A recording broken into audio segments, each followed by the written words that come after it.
Cantique numéro 73. 3, 4.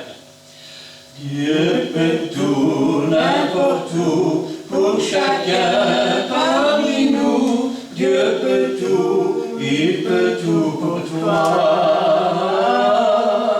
Te sauver, te guérir de l'esprit, te remplir. Dieu peut tout, il peut tout pour toi. Si tu crois, tu verras que Jésus ne change pas. Viens à lui, viens aujourd'hui, il te bénira. Amen. Amen.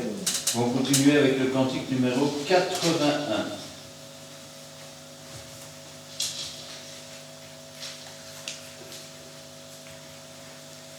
« 6, 48.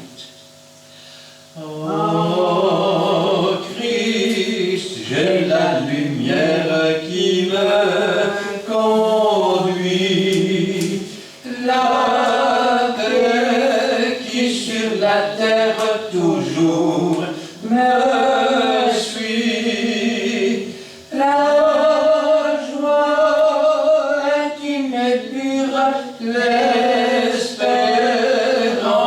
des cieux, la foi qui me rassure, la paix de Dieu. Amen. Amen. Et on fait le 98.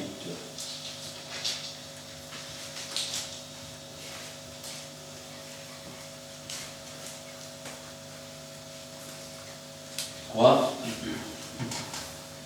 4. Gloire et puissance, honneur à l'agneau, gloire à l'agneau, gloire à l'agneau, gloire et puissance, honneur à l'agneau, car il est notre roi.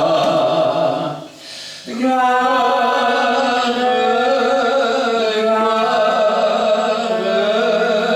ses élus l'acclament. Gloire, gloire, gloire à l'agneau. Amen. Amen. Cet après-midi, j'aimerais bien surprendre la parole de Dieu avec vous.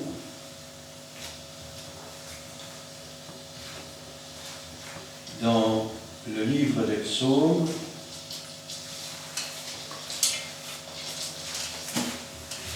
au chapitre 46. Livre des psaumes, chapitre 46.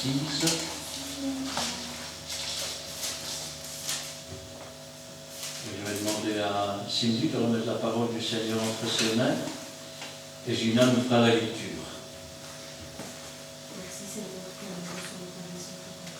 Autant pour ta parole. Je puisse nous donner de notre parole. Merci Seigneur.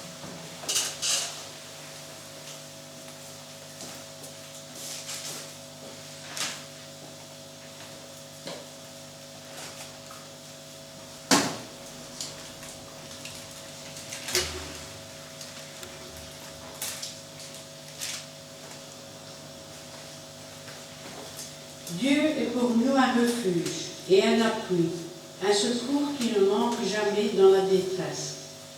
C'est pourquoi nous sommes sans crainte quand la terre est bouleversée et que les montagnes chancellent au cœur des mers. Quand les flots de la mer mugissent, écument, se soulèvent jusqu'à faire trembler les montagnes. Il est un fleuve dont les courants réjouissent la cité de Dieu, le sanctuaire des demeures du Très-Haut. Dieu est au milieu d'elle, elle n'est point ébranlée. Dieu la secourt dès l'aube du matin. Des nations s'agitent, des royaumes s'ébranlent. Il fait entendre sa voix, la terre se fond d'épouvante. L'Éternel des armées est avec nous, le Dieu de Jacob est pour nous une haute retraite. Venez, contemplez les œuvres de l'Éternel, les ravages qu'il a opérés sur la terre. C'est lui qui a fait cesser les combats jusqu'au bout de la terre. Il a brisé l'arc et il a rompu la lance. Il a consumé par le feu les chars de guerre. Arrêtez et sachez que je suis Dieu. Je domine sur les nations, je domine sur la terre. L'Éternel des armées est avec nous. Le Dieu de Jacob est pour nous une haute retraite. Amen. Amen.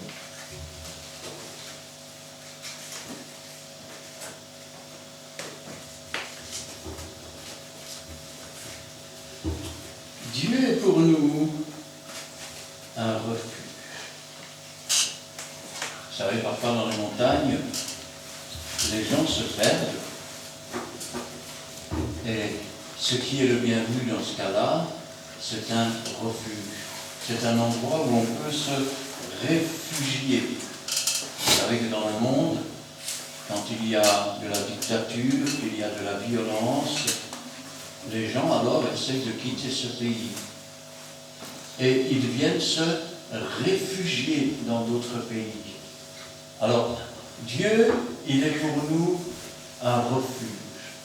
Mais à la différence, je vais dire, de tout ce que l'on peut appeler refuge, c'est que nous ne devons pas courir ici et là pour être protégés. Ça veut dire que, selon la promesse de Jésus, il a dit « Je suis tous les jours avec vous ». Il a dit « Nul ne peut les ravir de ma main ». Celui qui touche à un enfant de Dieu touche à la prunelle de l'œil de Dieu. Ainsi donc, Dieu est pour nous un refuge. Quand tout va mal et comme quand tout va bien, nous nous réfugions en Dieu. Nous nous appuyons sur Dieu. Nous attendons de la part de Dieu le secours. Le psalmiste disait « D'où me viendra le secours ?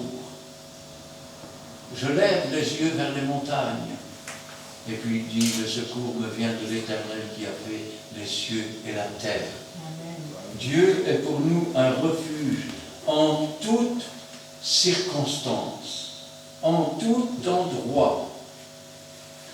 Un secours qui ne manque jamais. Qui ne manque jamais. Ça veut dire que nous n'embêtons jamais Dieu. Dieu n'est jamais fatigué de nous entendre. Quoique parfois ça peut arriver. Et je me souviens quand Dieu avait dit qu'il rejetait Saül, le prophète a prié, pleuré toute la nuit. Et je pense que Dieu était fatigué de l'entendre. Il lui a dit, jusqu'à quand continueras-tu à pleurer Saül? Et parfois c'est vrai, quand nous insistons, je vais dire, dans des voies qui sont contraires au plan de Dieu, alors c'est vrai que nous fatiguons Dieu. Et que Dieu pourrait nous dire aussi jusqu'à quand tu vas continuer. Alors, Dieu est pour nous un refuge, un appui, un secours qui ne manque jamais dans la détresse. L'avantage avec Dieu, c'est que Dieu n'est pas un Dieu sourd, Dieu n'est pas une idole, Dieu n'est pas un Dieu mort.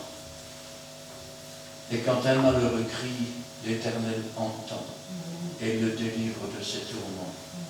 C'est ce qu'il dira à Moïse. J'ai entendu les cris que lui font pousser ses oppresseurs et je suis descendu pour le délivrer. Ainsi, Dieu est un refuge qui ne manque jamais. Pourquoi? C'est pourquoi nous sommes sans crainte. Quand on s'appuie sur Dieu, on a envie d'être auprès du Seigneur. Oui, je sais, dans le monde, si vous dites à quelqu'un, tu as le cancer et tu vas mourir, oh non, pas ça, il ne veut pas mourir. Et ceux qui disent, moi je ne crois pas en Dieu, quand ils sont sur le point de mourir, oh Dieu, fais quelque chose. ils ont peur. Certains même, aux portes de la mort, essayent de se lever de leur lit, ils s'imaginent que s'ils tiennent assis ou debout, que la mort va passer outre et qu'elle ne va pas les prendre. Mais nous attendons la mort. Nous aimons mieux être auprès du Seigneur. Et qu'est-ce qui peut nous retenir dans ce cas-là?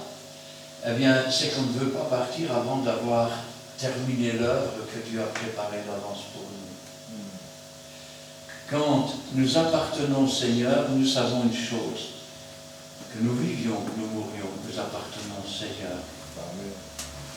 Quand bien même notre corps s'effondre, l'ange de l'Éternel vient nous prendre et il nous emmène auprès du Seigneur.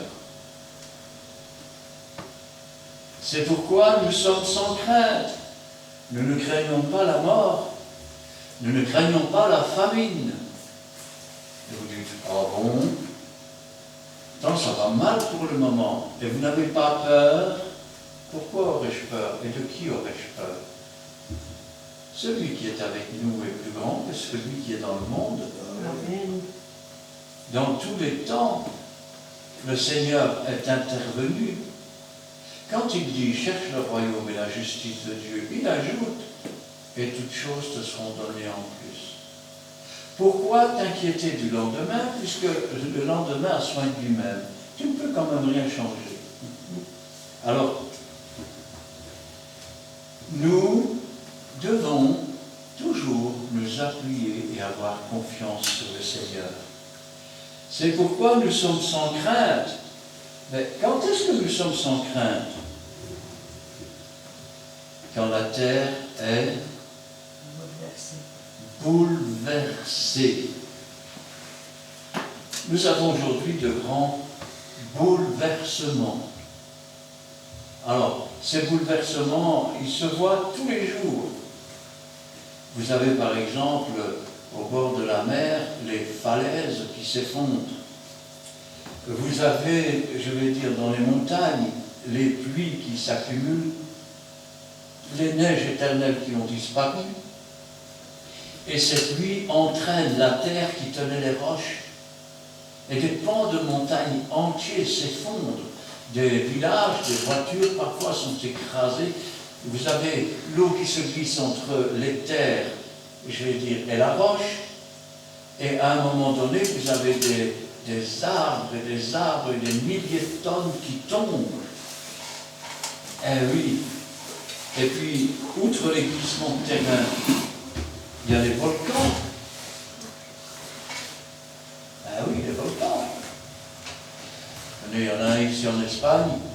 Eh bien, le flanc droit s'est effondré vers 7-8 heures au matin.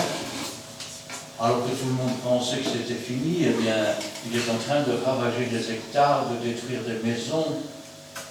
Alors, nous pourrions dire ici, nous sommes encore bien. D'autant que quand on parle de volcans, vous avez les volcans avec la lave, mais il y a aussi ce que l'on appelle les volcans de boue.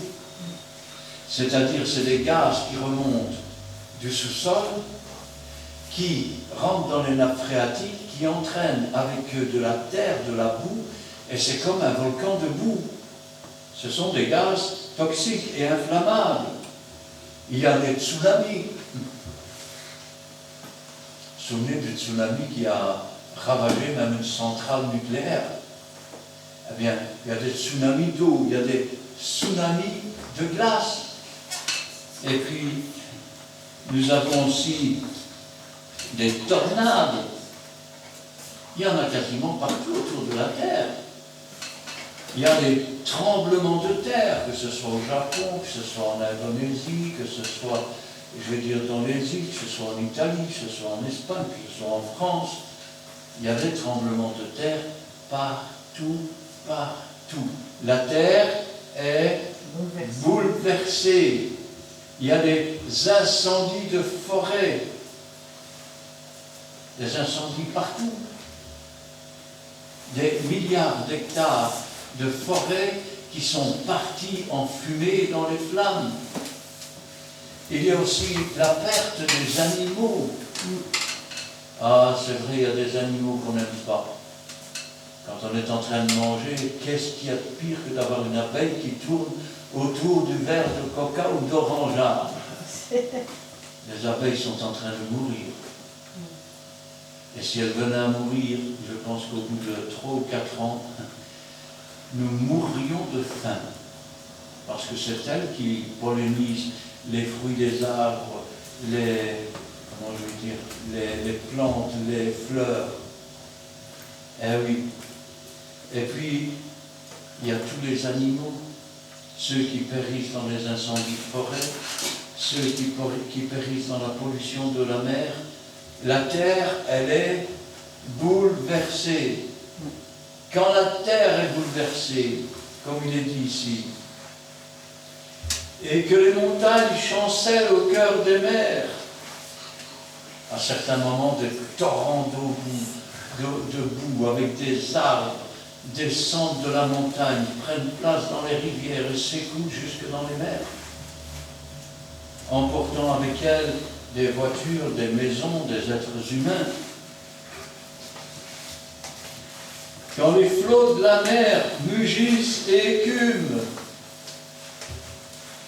quand vous voyez des villes entières envahies par de l'écume jusqu'à près de 2 mètres de haut, on dirait presque comme dans les films, quand vous voyez quelqu'un qui est dans une baignoire avec beaucoup de mousse.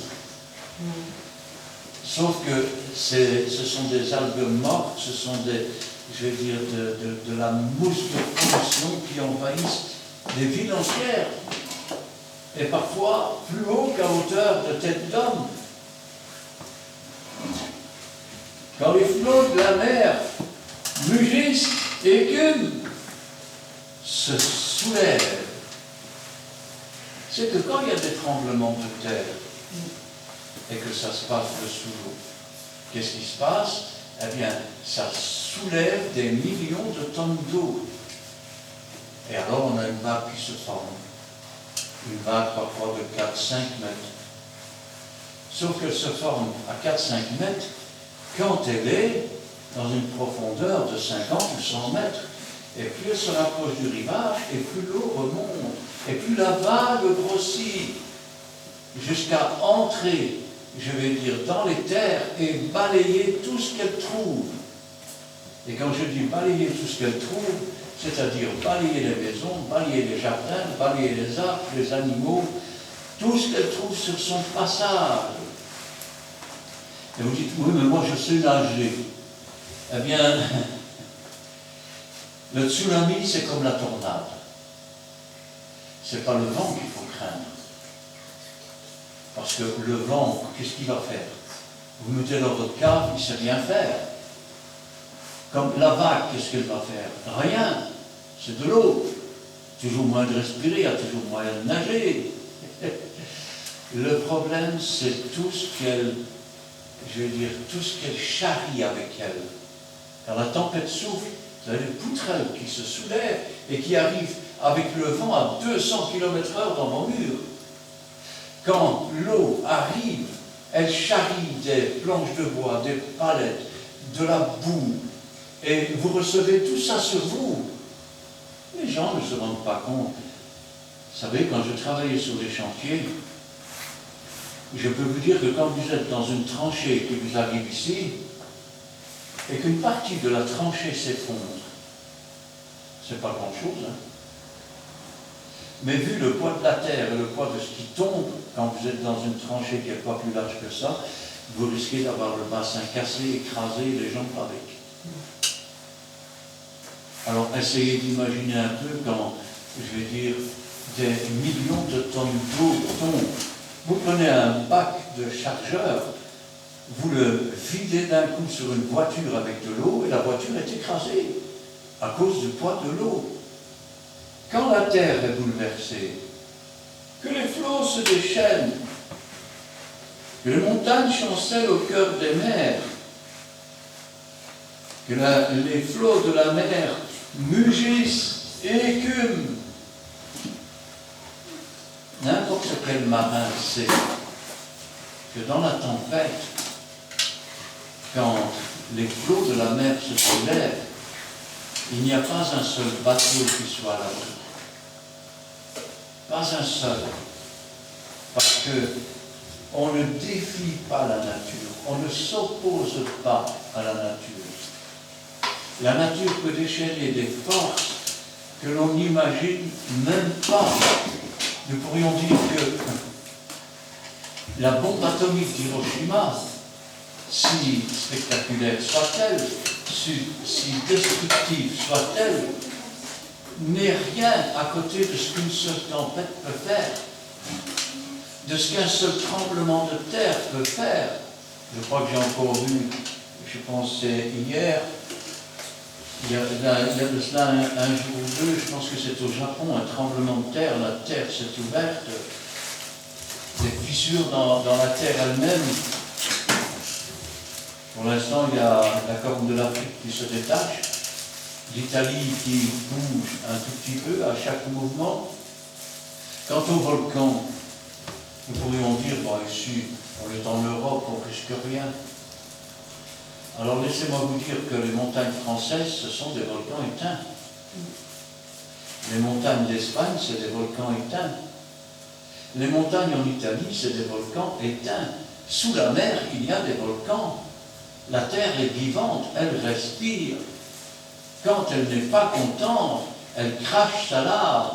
Quand elle n'est pas contente, elle déplace les sols. Dans un tremblement de terre, on a vu des arbres gros comme cela, coupés en deux dans le sens de la hauteur, comme si on avait scié bien droit, sauf que la moitié de l'arbre plantée là-bas, et l'autre moitié 5 mètres plus loin. On ne peut rien faire contre la nature. Comme ce paysan qui est arrivé un matin dans son champ, et son champ avait descendu de 20 mètres. Il restait ici et là des morceaux de terre avec des vaches au-dessus. Eh oui. Ou cet autre paysan au Mexique, qui est arrivé un jour dans son champ, il a vu de la fumée, il s'est approché. Une semaine après, il y avait un volcan de 300 mètres. N'oublions pas non plus les dolines. Les dolines qui se forment, soit parce qu'il y a eu des mines en dessous qui n'ont pas été bien bouchées, soit parce que les aqueducs avec les inondations se sont cassés et l'eau a emporté les terres autour jusqu'à former une cavité, soit parce que on a puisé tout ce qu'il y avait dans les nappes phréatiques pour les grandes villes, et les villes tout entières ont commencé à descendre. Eh oui, nous sommes sur une terre sauvage. Et quand tous ces phénomènes se passent, que pourrions-nous dire? Tenez, aujourd'hui, il y a une manifestation, si ma mémoire est bonne, à Bruxelles pour le climat. Alors, il y a les climato-sceptiques. Un climato-sceptique, c'est quelqu'un qui dit que la pollution n'a rien à voir dans le réchauffement climatique. Puis, vous avez ceux qui ne sont pas sceptiques et qui vous disent que c'est la pollution qui engendre, je vais dire, la montée des températures sur la Terre. Alors, on peut dire deux choses. La première, c'est que la pollution, elle engendre une partie, je dis bien une partie, du réchauffement climatique, ce qu'on appelle l'effet de serre, ce qui augmente les pluies, et ainsi de suite.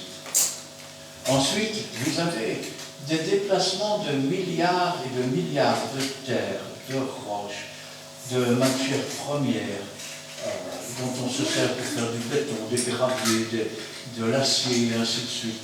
Et toutes ces matières sont déplacées d'un coin à l'autre, ce qui déséquilibre la Terre.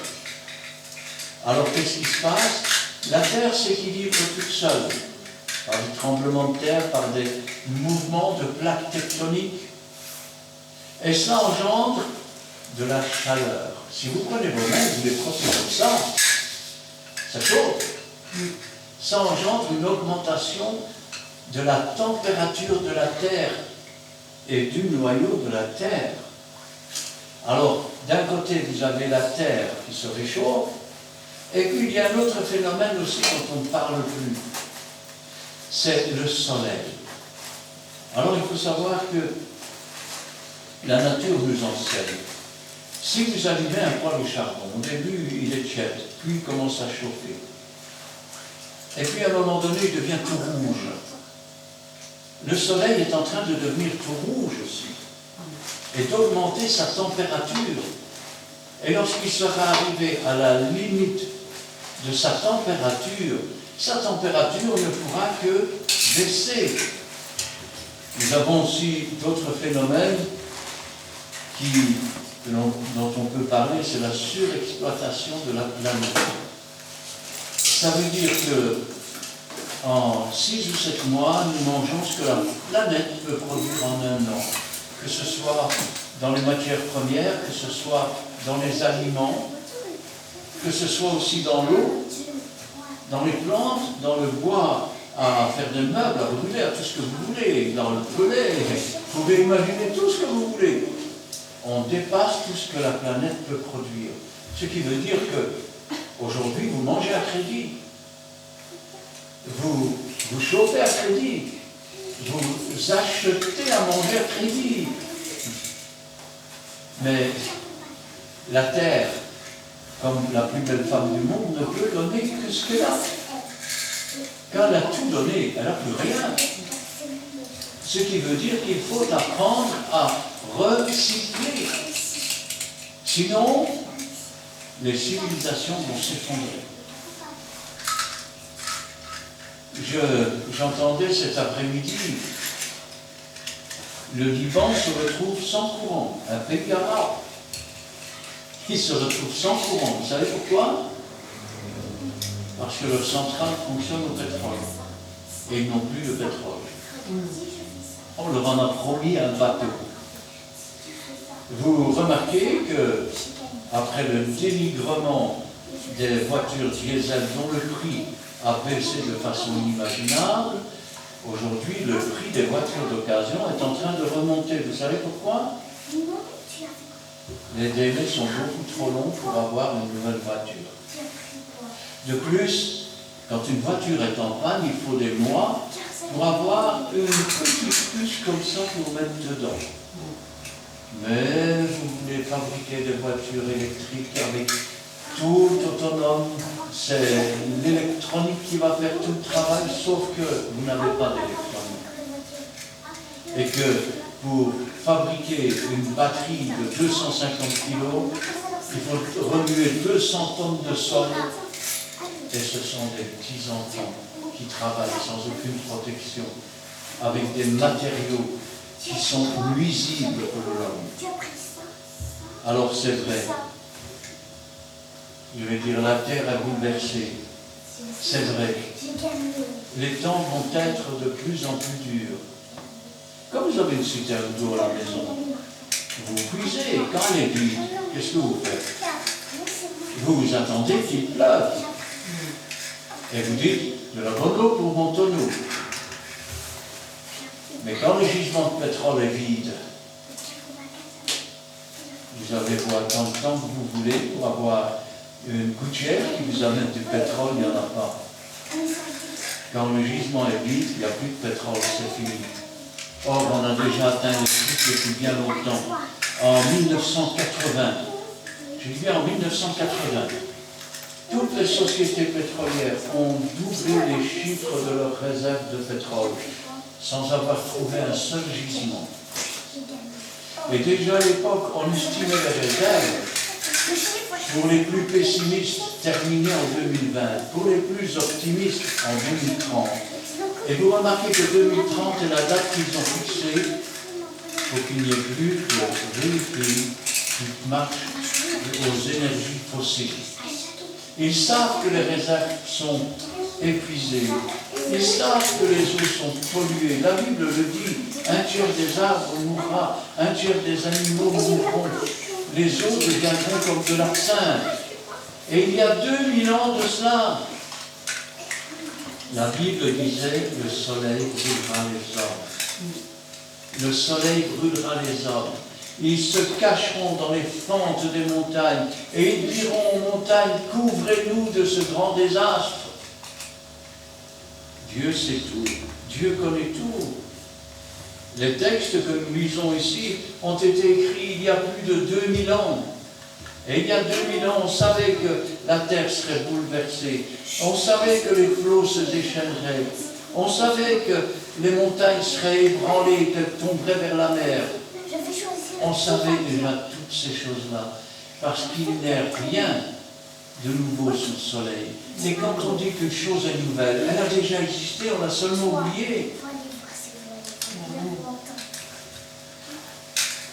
Quand les flots de la mer mugissent, écument, se soulèvent jusqu'à faire trembler les montagnes.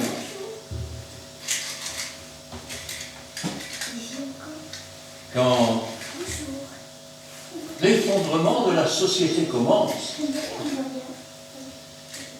vous savez, il y a déjà des gens qui pourtant ne sont pas chrétiens, n'ont pas lu la Bible, ne connaissent pas les prophéties, mais ces gens ont examiné ce qui se passe autour. La façon dont les États gèrent les budgets, de façon, je vais dire, comme une femme qui a sa quinzaine le vendredi et qui le lundi va demander une avance au patron, parce qu'elle a fait le tour de magasin. Oui. Voilà comment sont gérées les finances de la Belgique, de l'Europe et du monde. Un monde où il faut toujours augmenter la production.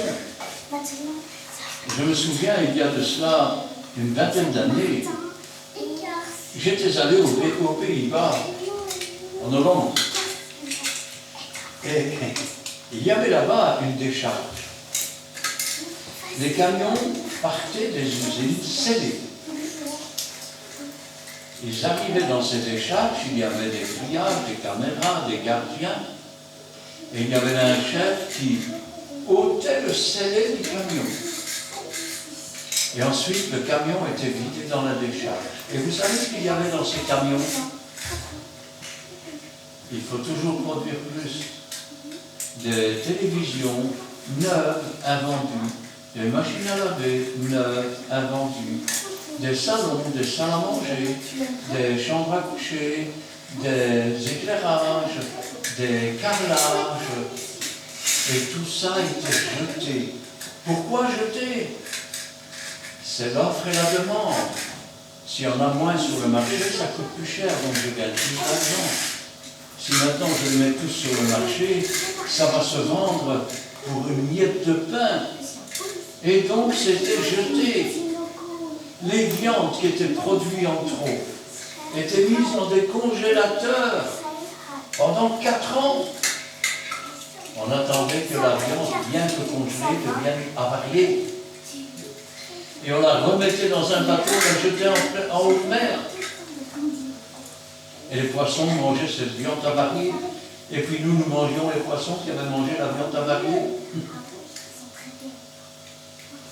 On aurait pu, à ce moment-là, prendre une partie de ces produits avant qu'ils ne soient avariés et les porter dans le tiers-monde, dans les gens qui n'ont pas toujours un morceau de viande à manger. Non. Dans les derniers temps, il y a des temps difficiles parce que les hommes sont égoïstes. Chacun pour soi. Et puis si on sait profiter de l'autre, comme on profite de l'uranium, comme on profite du manganèse, comme on profite des minerais de fer, comme on profite du cuivre, et tout ça dans des pays où les gens qui travaillent ne profitent même pas. Ils ne profitent même pas, ils vivent dans la pauvreté. Ils sont exploités. Quand tout cela se produit, quand les hommes dans la rue commencent à avoir peur, savez-vous que dans les derniers temps, des gens mourront de frayeur, ils mourront de peur à cause de ce qui va arriver pour la terre. Eh oui, mais pendant que tout cela, je vais dire, se morfondent dans la crainte, dans, comment est-ce qu'on peut appeler ça, dans la dépression, dans la nervosité, dans l'angoisse, nous appartenons Seigneur. Chaque fois que nous voyons une de ces choses se produire,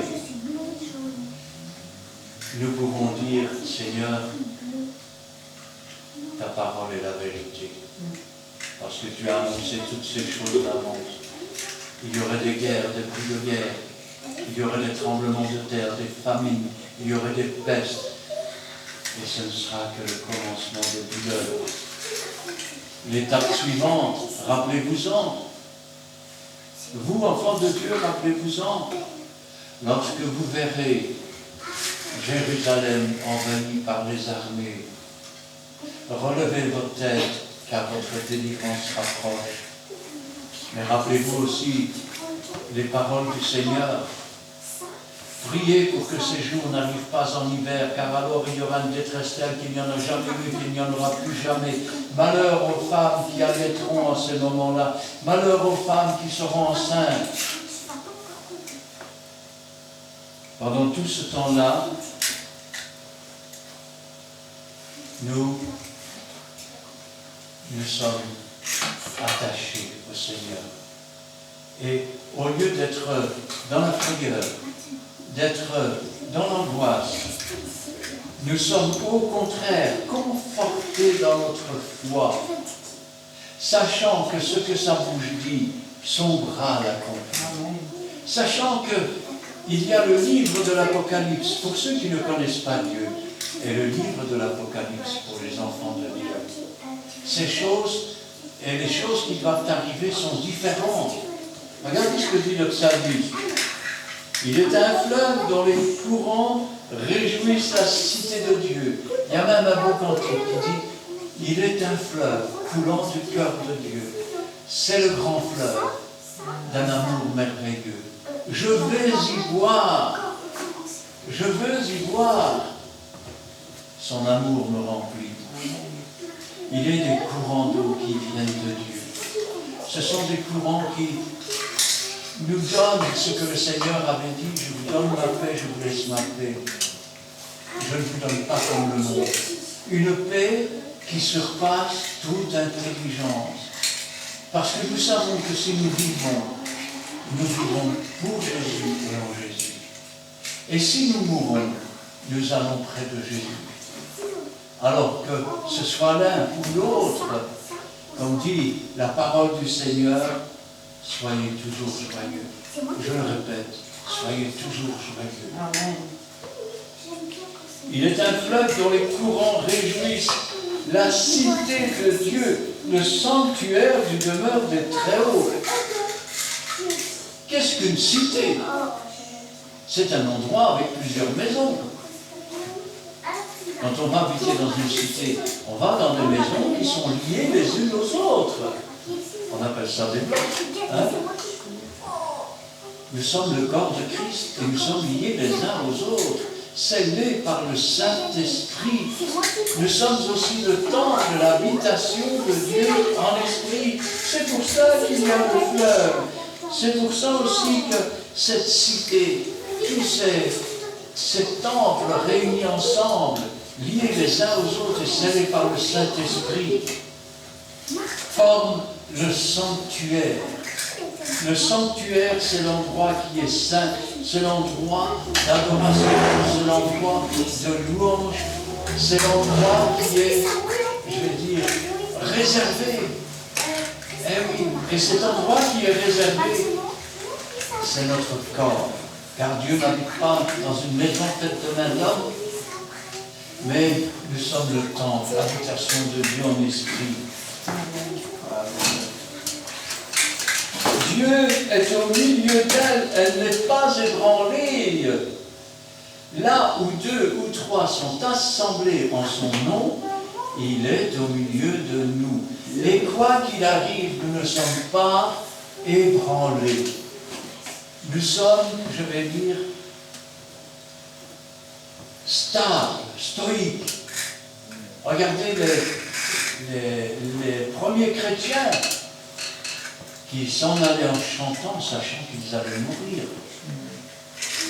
Et ils chantaient. Et ils regardaient vers le ciel, les yeux brillants, la joie, cette paix. Aujourd'hui encore, le Seigneur est le même. Ça veut dire que dans les pires catastrophes, Dieu est pour nous un refuge. Amen. Dieu est pour nous un appui. Amen. La richesse d'un chrétien ne se compte pas dans son argent, elle ne se compte pas dans ses biens, elle ne se compte pas dans ses vêtements, elle ne se compte pas dans ce qu'il mange. La vraie richesse du chrétien, c'est Jésus, c'est le Saint-Esprit, c'est Dieu. Parce que dans toutes circonstances, jamais un enfant de Dieu ne m'envie son pain. Vous savez, combien de fois on a vu des catastrophes, que ce soit des guerres, et Dieu a toujours multiplié. Et Dieu s'est arrangé pour que chacun ait de quoi manger ou boire.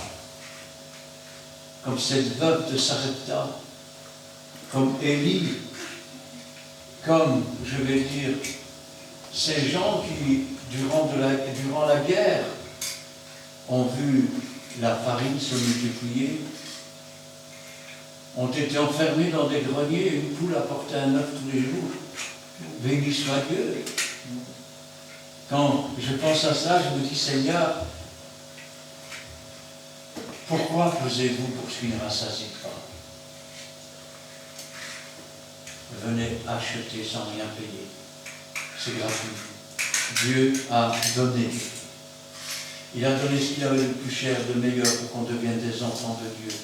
Pour qu'il trace, ou plutôt pour que nous entrions dans la voie qu'il a tracée à l'avance pour chacun d'entre nous, afin que sur cette voie, personne ne puisse se perdre, même l'insensé.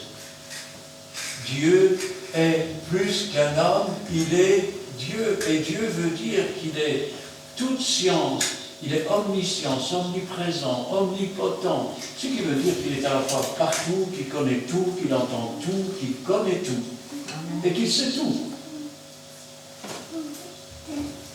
Dieu est au milieu d'elle. Jésus lui-même a dit, là où 2 ou 3 sont assemblés en mon nom, je suis au milieu d'eux. Elle n'est point ébranlée. Pendant que le monde tremble au vu des catastrophes qui s'approchent, l'Église regarde vers le haut et dit, Seigneur, tu l'avais écrit, maintenant je sais que nous entrons dans les temps difficiles. Nous attendons l'étape suivante, Seigneur, parce que nous savons que quand Jérusalem sera investie par les armées, notre délivrance sera proche. Mais nous savons aussi qu'avant que la délivrance vienne, l'Antéchrist doit paraître. L'abomination de la désolation établie là où elle ne doit pas être. Et vous me dites, elle sera établie dans le temple. Oui, je peux vous dire que tous les matériaux sont prêts.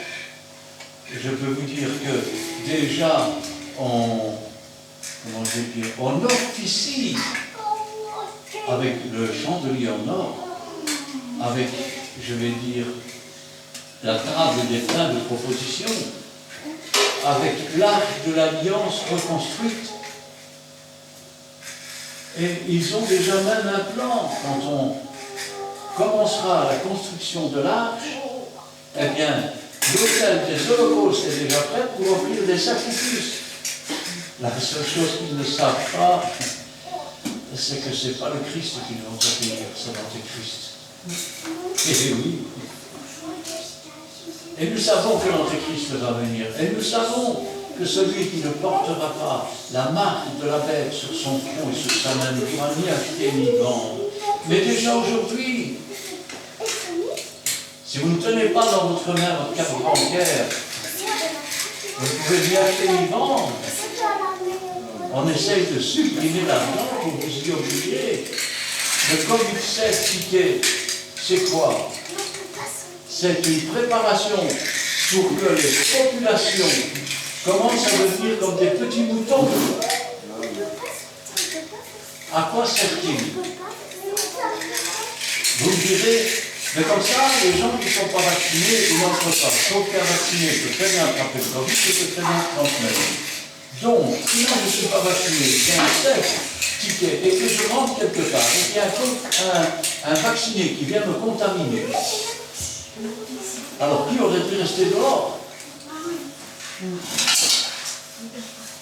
Il y a un temps où on parlait une étoile juive sur certaines personnes. Eh bien, c'est un peu ce qu'on essaie de faire. Sur ceux qui ne sont pas des moutons et qui ne veulent pas se laisser faire, eh bien, on essaie de commencer à coller une étiquette. Alors, vous pouvez mentir tant que vous voulez. Mais oui, moi je me fais vacciner pour vous protéger. C'est quoi? Tu te fais vacciner parce que tu as trouvé le matin zéro, tu as peur de mourir. C'est tout, c'est pas pour moi, tu n'as rien à faire de moi, tu ne connais même pas.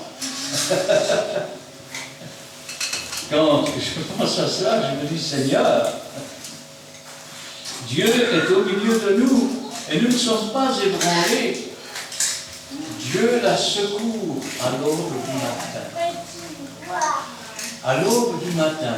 Le matin, c'est quand le soleil se lève, que Jésus-Christ, c'est le soleil de justice. Parce que ne vous y trompez pas, vous pourrez faire toutes les manifestations, lâcher, je vais dire, tous les virus, parce qu'en 2015, on travaillait déjà sur les virus de H1N1 et on modifiait son ARN pour qu'elle rentre dans l'homme, sachant que si ce virus s'évadait, on serait tous contaminés, ce serait très grave. Mais vous l'avez fait quand même. Alors, quand le soleil de justice va se lever, ne vous y trompez pas, Jésus revient. Jésus revient bientôt. Amen. Déjà, tous les signes sont là.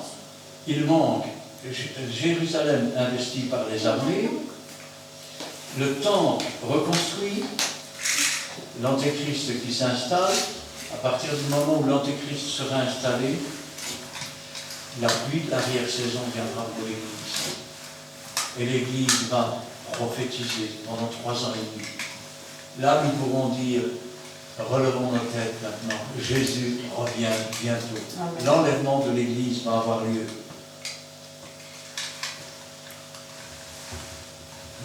Que ce couillonnant, c'est n'importe quoi. En un clin d'œil. Tu es prête? Tu pars. Tu n'es pas prête? Tu restes là. Les plus malheureux, c'est ceux qui seront restés là tout en ayant eu connaissance de ces choses. Parce que eux, quand ils sauront qu'un frère un tel, une sœur un tel et un frère un tel sont partis, ils ont disparu, ils diront qu'ils sont avec Jésus. Eh oui, ils sont avec Jésus. Et ensuite ils diront, et nous on est restés là. Ce seront les plus malheureux des hommes. Tant qu'à vous dans le monde. Essayez d'imaginer, parce que les véritables enfants de Dieu, c'est les gens qui travaillent dans tous les domaines.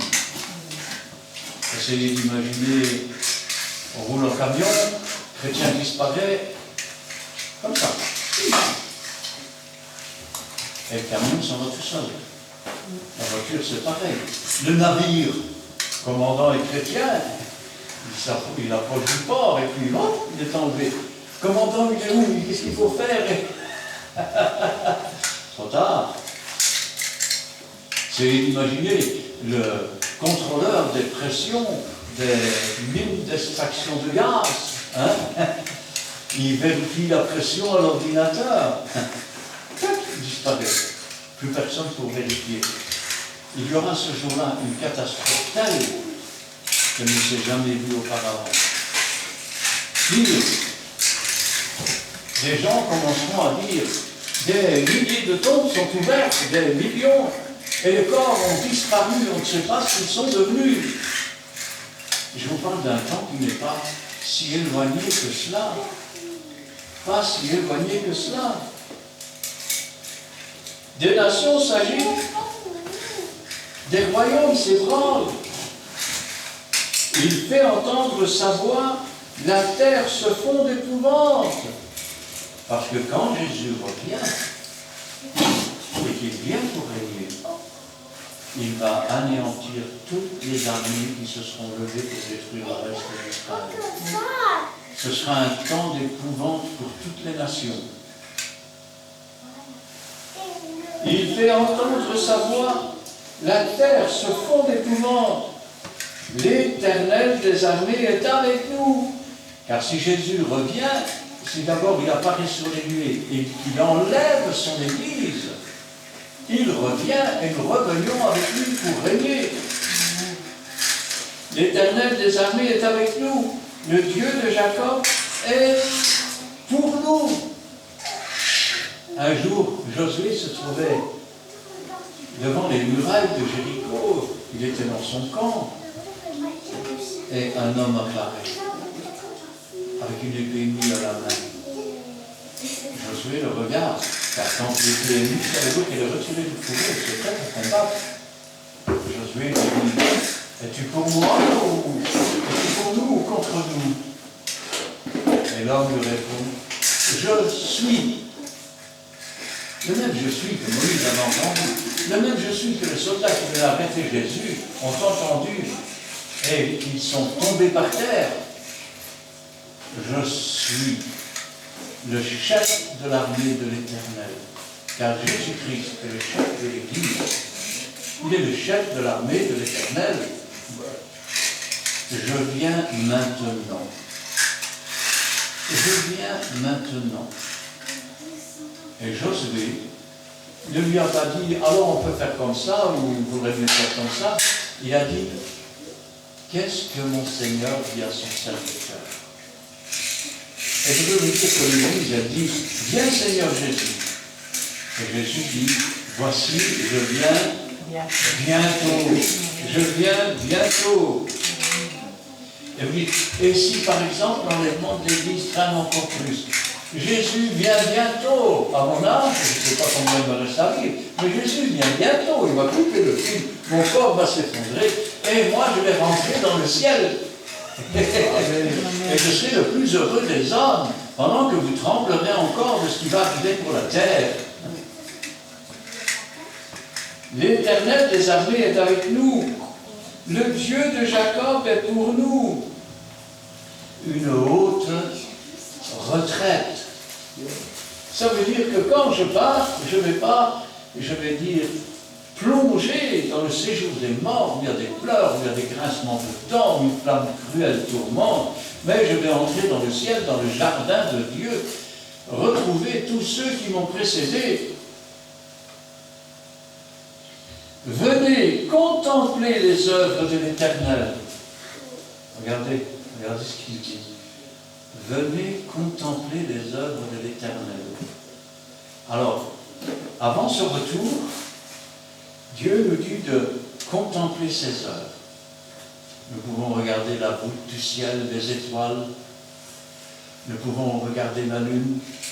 Nous pouvons regarder les plantes qui poussent, la naissance d'un bébé, l'ouverture d'une fleur, le soleil qui se lève, la pluie qui tombe. Et tout cela nous montre qu'il y a au-dessus de nous quelque chose ou quelqu'un de beaucoup plus grand que nous qui a programmé tout cela. Dieu a d'ailleurs mis dans l'être humain la pensée de l'éternité. La pensée de l'éternité, afin que cette pensée entre en lui et qu'il puisse ainsi, je vais dire, s'approcher et entendre la parole de Dieu. Venez contempler les œuvres de l'Éternel. À son retour, regardez ce qu'on nous dit. Les ravages qu'il a opérés sur la terre. Je ne comprends pas. Il faut regarder, il faut admirer, c'est des ravages. Quand vous faites partie d'une armée, l'armée remporte la guerre. Voyez les ravages que nous avons opérés dans l'armée ennemie. Est-ce que le pays n'est pas en liesse? Est-ce que ce n'est pas la fête? Quand Jésus va revenir et prendre possession de la terre, ce sera la fête. Mais cette fête ne pourra avoir lieu que parce qu'il y aura eu des ravages. Un ange va descendre du ciel, il va, je veux dire, jeter le diable dans le puits de l'abîme et il va sceller l'entrée pendant 1000 ans. Eh oui. Et toutes les armées qui monteront à Jérusalem pour détruire les derniers survivants d'Israël, 12 000 de chaque tribu, vont mourir sur le champ de bataille. Et toutes ces ferrailles qui auront servi pour faire la guerre seront détruites. Et on fera des outils pour cultiver la terre. En ce jour-là, l'enfant s'ébattra sur l'encre de la vipère.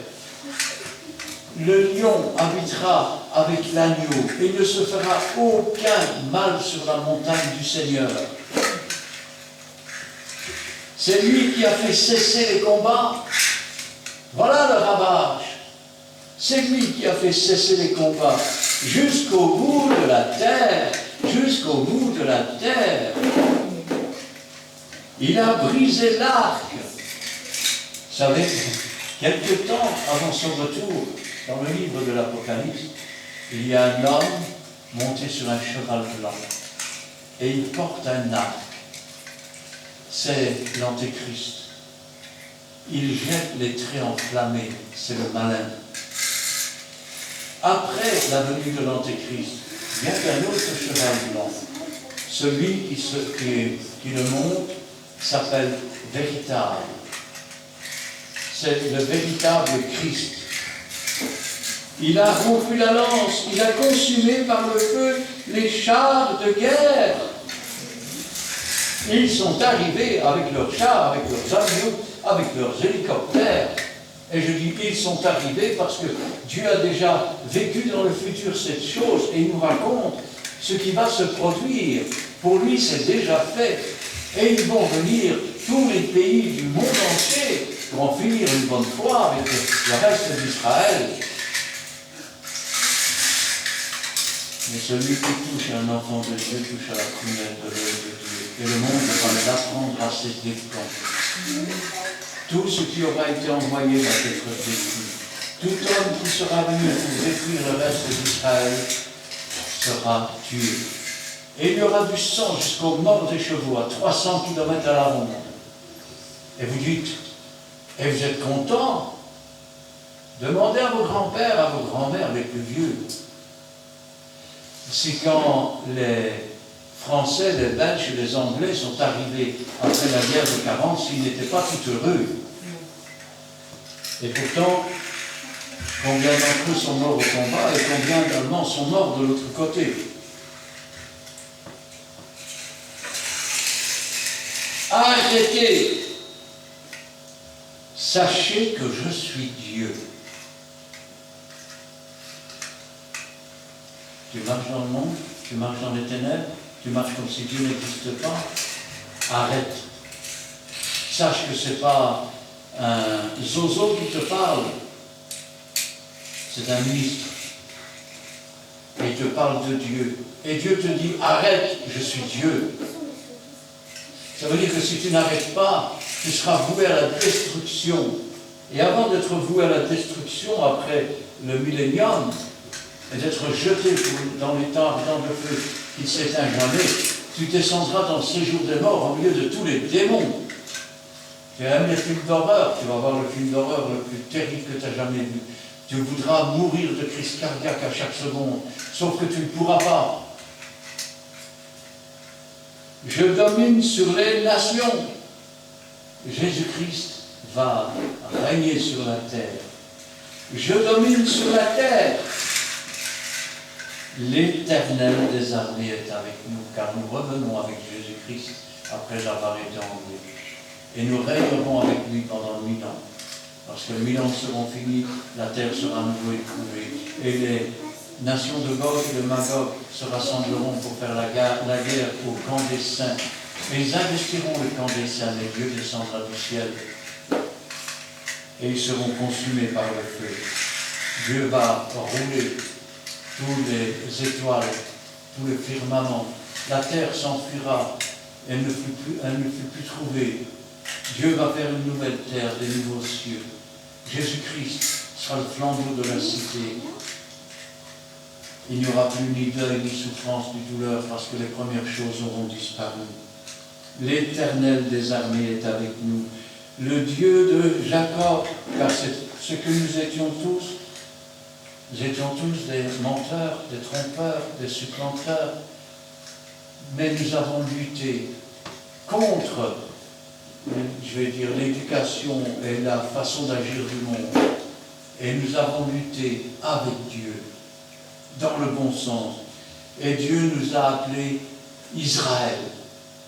Israël, lutteur avec Dieu. Lutteur avec Dieu. Nous luttons avec Dieu. Nous ne sommes pas des protestants qui protestons contre Dieu. Nous sommes des lutteurs avec Dieu. Le Dieu de Jacob est pour nous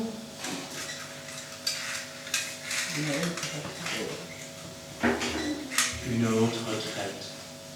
C'est là que nous nous retirerons pour la véritable retraite, celle du repos, celle de la vie éternelle, étant comme des anges dans les cieux.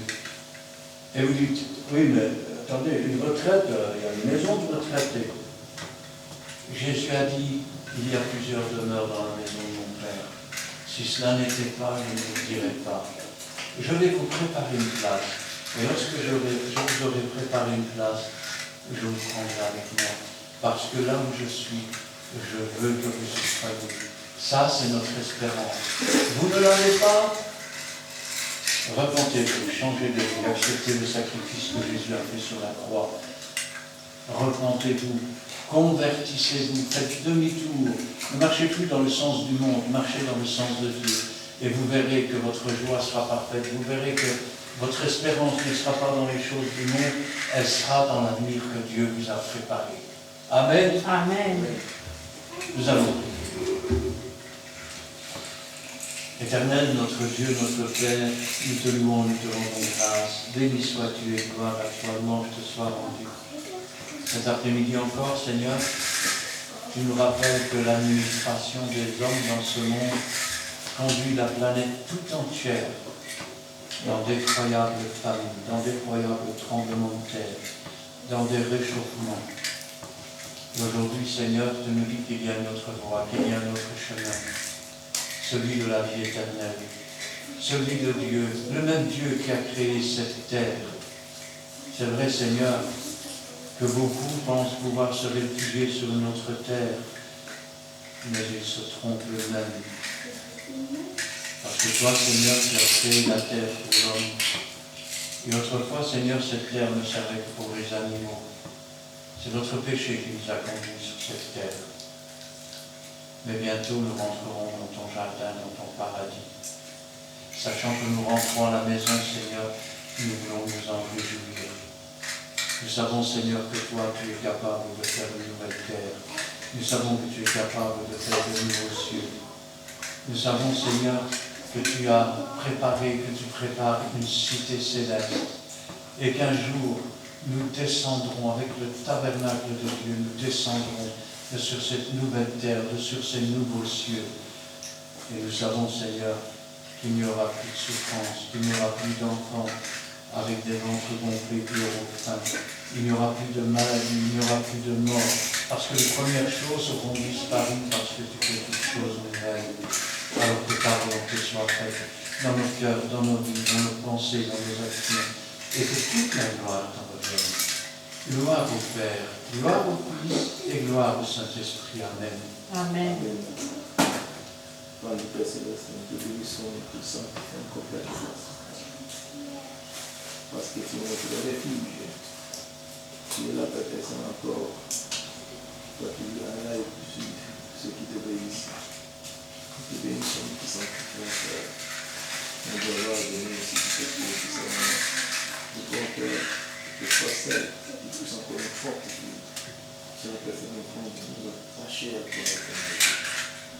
Parce que tu nous fais du bien. Et comme tu pourras te donner sur la terre dans le ciel, Père, sur la terre, Père. Envoie, Père de Saint-Seigneur, tes anges protectrices, Père de Seigneur. Nous voulons aussi nous habiter dans le creux de ta mère, Seigneur, comme un closet. Arrangement politique, Père de Saint-Covid. Nous n'avons qu'un seul Dieu, c'est toi. Et nous comptons sur toi, Père de Saint-Seigneur. Et nous mettons aussi, Père de Saint, le gouvernement avec dans le creux de ta mère, qui prend aucune mauvaise décision contre ton peuple. Oh Seigneur, nous voulons, Père de Saint, que toi seul puisse intervenir. Parce que nous écoutons les vies du Seigneur pour tout pouvoir et tout pouvoir. Si réellement tout pouvoir veut le faire avec quelqu'un, nous voulons que c'est 24 heures. C'est bien. Nous te bénissons de ça, mon Père. Aussi bénis nos demeures, bénis aussi Père de Frère, aussi nos projets. Parce que toi, seul, tu as dit sans toi, nous pouvons rien faire. C'est que tu l'as dans le ciel, nous mettons. Et sur la croix de notre Seigneur Jésus-Christ, nous mettons aussi tous nos fardeaux sous la croix de nom de Golgotha. Et Père, nous pouvons faire que tu puisses encore aussi nous montrer ta nature aussi, que tu es toujours fidèle envers nous, parce que nous devons rester fidèles envers toi. Planifie peut-être, Seigneur, notre planning, peut-être, Seigneur, du travail. Père, tu as dit l'homme ne doit pas seulement le pain, aussi, Père, que la parole de Dieu qui sort de la bouche comme ça, Père, nous sommes très reconnaissants. Parce que ce que tu dis, c'est ce que tu fais. Sois glorifié, Père. Bénis notre chemin de réponse. Nous voulons te lever cette prière dans les noms précieux de notre Seigneur Jésus-Christ. Notre Seigneur et Sauveur. Amen. Amen. Merci Seigneur pour ta présence et cet instant béni passé avec toi, Seigneur. Car à travers ta parole d'aujourd'hui, tu nous rappelles que les temps difficiles sont là, que la terre est bouleversée et que nous devons, Seigneur, t'obéir dans les petites choses comme dans les grandes choses. Mais nous ne devons pas avoir crainte, car tu es toujours là, Seigneur, prête à nous secourir, nous relever, nous fortifier, nous guérir. Tu es notre refuge et un appui. Et nous avons confiance en toi. C'est vrai que tu le rappelles dans ta parole que ton retour est proche. Nous le savons. Donne-nous, Seigneur, de t'attendre avec confiance, avec fermeté, avec droiture, avec sagesse et discernement, en restant sur le bon chemin, en nous fortifiant, nous exhortant les uns les autres, Seigneur, afin d'être debout quand tu viendras nous chercher, Seigneur. Car nous t'aimons de tout notre cœur et nous voulons faire ta volonté. Nous sommes tes enfants, que tu es notre Père, et nous savons que tu prendras soin de nous. Agis, Seigneur, dans chaque cœur. Agis dans chaque famille représentée ici. Nous te remettons nos familles, nos enfants, nos petits-enfants aussi, Seigneur. Interviens pour eux, Seigneur. Et je te remets tous les cœurs rebelles de cette terre. Car combien, Seigneur, le sont de tous les bois, Seigneur, de partout cette terre, Seigneur. Car c'est toi qui as fait le ciel et la terre. Et là-haut, dans ta maison céleste, Seigneur, tu vois tout et tu sais tout, Seigneur. Et tu vois tout ce qui s'y passe, Seigneur.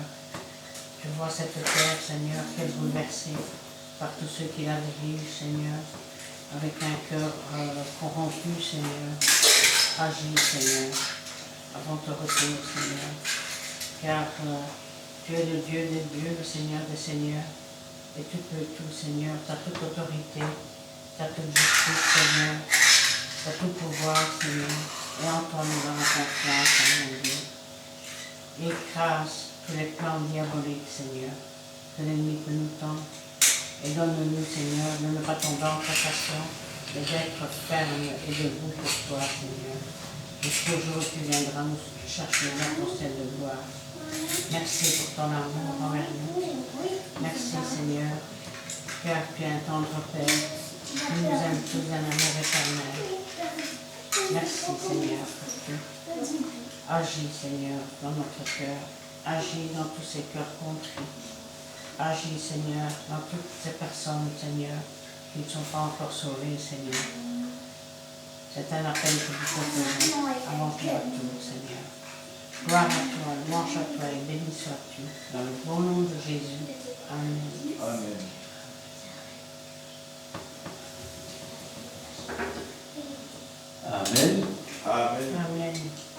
nous terminerons avec le cantique numéro 72.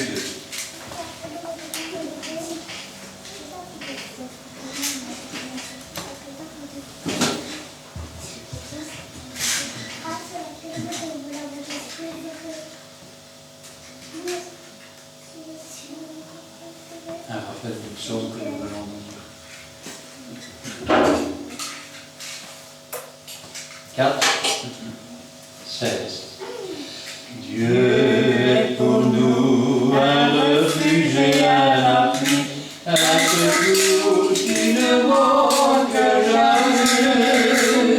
C'est pourquoi nous sommes sans crainte. Nous sommes sans crainte. Nous sommes sans crainte. Quand la terre est bouleversée, que les flots se déchaînent, que les montagnes chancellent au cœur des mers. Oui, car Dieu est pour nous un refuge et un appui, un secours qui ne manque jamais.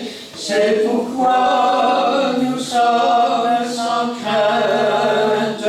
Nous sommes sans crainte. Nous sommes sans crainte. Amen. Amen. Que l'Éternel te bénisse et qu'il te garde. Que l'Éternel fasse luire sa face sur toi et qu'il t'accorde sa grâce. Que l'Éternel tourne sa face vers toi et qu'il te donne la paix. Amen et Amen. Amen.